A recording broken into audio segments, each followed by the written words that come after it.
ദൂതൻ്റെ ഈ വാക്കുകൾ ശ്രീരാമനെ പെട്ടെന്ന് സ്തബ്ധനാക്കി. അതേപോലെ വല്ലാത്തൊരു വിഷമത്തിലാക്കിച്ചു. അദ്ദേഹത്തിൻ്റെ കണ്ണുകളിൽ സീതാദേവിയുടെ നിഷ്കളങ്കമായ രൂപം ഇങ്ങനെ തെളിഞ്ഞുകൊണ്ടിരിക്കുകയാണ്. അങ്ങനെ വീണ്ടും വീണ്ടും ഒരു കഠിനമായ തീരുമാനം എടുക്കാൻ വേണ്ടിയിട്ട് അദ്ദേഹം ഇങ്ങനെ ബുദ്ധിമുട്ടിക്കൊണ്ടിരിക്കുകയാണ്. എന്താ ചെയ്യേണ്ടത് അല്ലേ? വീണ്ടും വീണ്ടും തൻ്റെ തീരുമാനത്തിൽ എന്താ ചെയ്യേണ്ടതെന്ന് ആലോചിച്ചുകൊണ്ടിരിക്കുകയാണ്.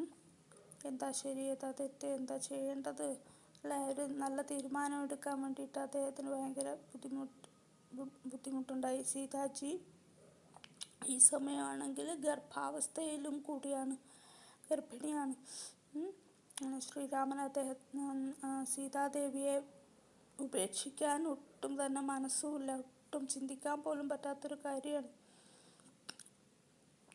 പക്ഷേ വിധിയുടെ നടക്കേണ്ടത് മറ്റെന്തോ ആണ് താനും അല്ലേ? അത്രയും കാര്യങ്ങളാണ്. വിധി എന്താണ് നിശ്ചയിക്കുന്നതെന്ന് പറയാൻ പറ്റില്ല എന്നുള്ള അർത്ഥത്തിലാണ് പറയുന്നത്. നമസ്കാരം.